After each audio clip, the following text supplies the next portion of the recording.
La team, nous allons écouter ici Emmanuel Macron sur Voice Africa. Vous allez comprendre que ce monsieur n'a absolument rien compris. Il n'a pas compris exactement pourquoi les coups d'État se passent, surtout au Sahel. Il n'a pas tiré des leçons. Il ne change pas son discours condescendant.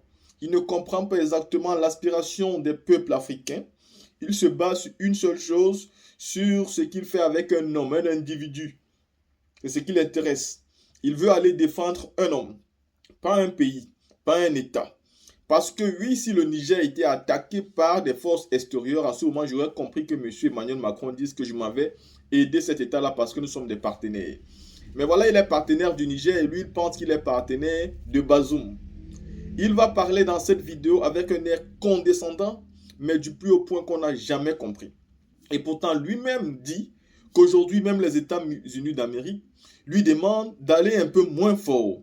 Parce que oui, pour tout pays intelligent et consensuel, vous pouvez remarquer que même si au début, ces pays-là vont aller très très fort, à un moment donné, ils vont se calmer et se dire, il s'agit quand même d'un État, pas d'un individu. Monsieur Bazoum est tombé, mais le Niger reste debout. Et plus, les Nigériens ne sont pas sortis massivement pour appeler au retour de M. Bazoum, ce qui prouve que lui, personnellement, n'intéressait pas les Nigériens. Les Nigériens ne sont pas sortis pour demander à la jeune militaire de dégager, ce qui prouve que la jeune militaire, pour l'instant, ne leur pose pas de problème. Les populations ne sont pas sorties pour appeler la France à l'aide, ce qui prouve que les Nigériens n'ont pas besoin de l'aide de la France et les Nigériens ne sont pas sortis pour appeler l'aide de l'Union africaine, ce qui prouve qu'ils n'ont pas besoin de l'Union africaine et pour finir, ils ne sont pas sortis pour appeler la CEDEAO à l'aide. Et donc, ça signifie tout simplement que le peuple nigérien est fier de ce qui se passe et ils sont prêts à soutenir ces militaires qui ont fait le coup d'État. Pourquoi aujourd'hui Macron ne comprend pas une bonne fois pour toutes que son comportement condescendant ne peut pas plaire à cette population-là qui n'aspire qu'une seule chose, avoir un véritable changement. Le problème, ce n'est pas que la France ait des contrats avec le Niger. Le problème, c'est le fait que quand ce contrat-là est fait, au lieu que la France respecte la population, elle passe son temps à respecter l'individu qui est président. Elle garantit ses biens personnels et ceux de sa famille et elle garantit ses propres biens à elle, la France. Et c'est ça qui cause le problème. Parce que quand vous signez un partenariat, même quand vous signez ça avec un individu, ce n'est pas à son nom propre. Parce que votre partenariat ne se fait pas avec Bazoum et sa famille. Ça se fait avec le pays. C'est-à-dire, même quand Bazoum n'est plus là, le partenariat continue, donc le contrat continue. Sauf si les nouvelles autorités décident de revoir les conditions du contrat et décident peut-être de ratifier certaines ou alors de continuer tout simplement sans changer quoi que ce soit. Mais dans le cas espèce, les militaires ont décidé de changer beaucoup de choses et je pense que c'est avec raison. La team, pour ceux qui ne me comprennent pas, je vous laisse ici cette vidéo pour écouter exactement ce que Macron dit. Écoutons ensemble. Décidément, Emmanuel Macron semble être le seul à n'avoir rien compris sur le fait que l'avenir de la France est plus que jamais en danger en Afrique. Même dans un contexte aussi sensible que celui du Niger, le président français, comme il est de tradition, n'a pas fléchi de communiquer avec des thèmes sensibles. On va regarder, parce que les putschistes nous ont proposé un Premier ministre. Voilà, on va s'engager, c'est ça la bonne politique. Il ne faut pas être jusqu'au boutiste, on n'est pas chez nous. C'est ça ce que veulent faire les autres capitales. Et on voudrait dire que la démocratie est une idée qui est bonne pour l'Afrique, qu'on ne fait pas de double standard. C'est inadmissible. On a un homme intègre, démocratiquement élu, courageux parce que pour la première fois dans un tel cadre, il ne démissionne pas au péril de sa vie et de celle de sa famille. Et on nous explique que la bonne politique aujourd'hui, ce serait de le lâcher. Parce que c'est devenu à la mode. Parce qu'en fait, il faudrait produire local maintenant, même quand ce sont des putschistes. Et de Washington, en passant par d'autres capitales européennes, j'ai entendu des voix, j'ai écouté des journaux, j'ai lu des tribunes qui nous expliquaient « N'en faites pas trop, ça devient dangereux. Ça devient dangereux. » Non, on doit être clair, cohérent. Cohérent. Sinon, qui nous écoutera? Dans quelle capitale africaine on peut dire qu'on a une politique de partenariat avec un dirigeant si quand ils subissent là, on ne peut pas être en soutien? Ce qui est encore plus grave et ahurissant, c'est le fait pour le président français Emmanuel Macron de surfer sur la fibre ethnique pour défendre le président déchu, Mohamed Bazoum. C'est un coup d'État contre un président démocratiquement élu, venant d'une ethnie minoritaire.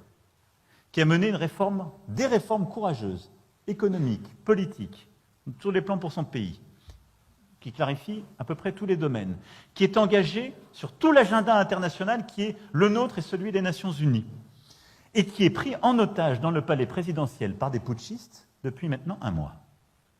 L'histoire des relations diplomatiques entre la France et l'Afrique est pourtant riche d'enseignements.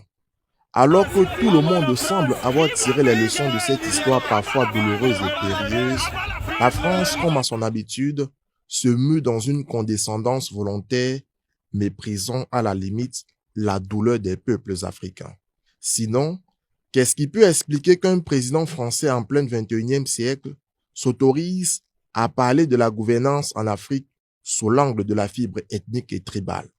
Surtout quand on sait le désastre humain provoqué par cette réalité dans plusieurs pays africains.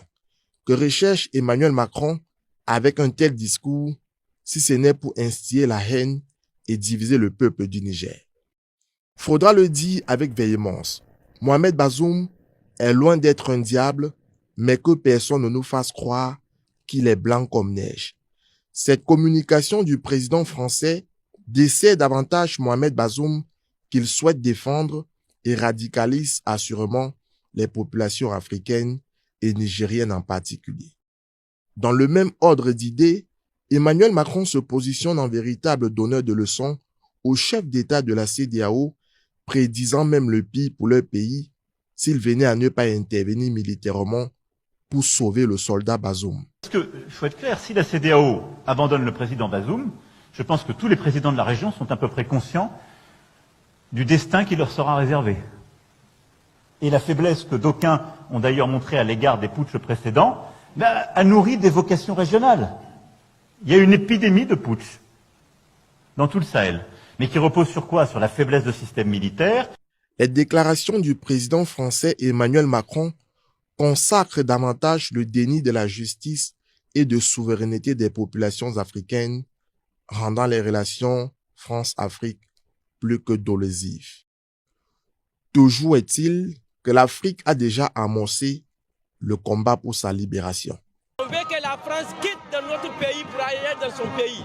Ici c'est Niger, c'est pas la France. Après avoir écouté ça, je pense que finalement vous êtes sur la même longueur d'onde que moi. Alors je vous demande tous, donnez-moi vos avis par rapport à cette sortie d'Emmanuel Macron et la sortie du journaliste de bien évidemment Voice Africa. Moi je pense clairement que Macron n'a pas encore compris. S'il continue avec ce comportement-là, je pense que la France va vraiment perdre tous ses états. C'est-à-dire, elle va perdre dans le sens où elle n'avait pas réellement perdu ses états. La colonisation était peut-être finie, même si elle restait encore avec les accords coloniaux, mais cette fois-ci, ça va vraiment disparaître de manière définitive. Parce que quand tout cela va disparaître, il restera tout simplement de mettre un terme au franc CFA. Et là, sera une fin pitoyable, mais vraiment des plus pitoyables pour M. Macron et pour la France en même temps. Et donc, il est mieux pour lui de comprendre dès à présent qu'il doit se mettre du côté des populations, des peuples, de changer son discours, aussi sa politique. Et il doit comprendre qu'il doit respecter tout pays et ne pas s'ingérer dans les affaires intérieures d'un pays. Parce qu'aucun de ces présidents africains ne peut s'ingérer dans les affaires intérieures de la France.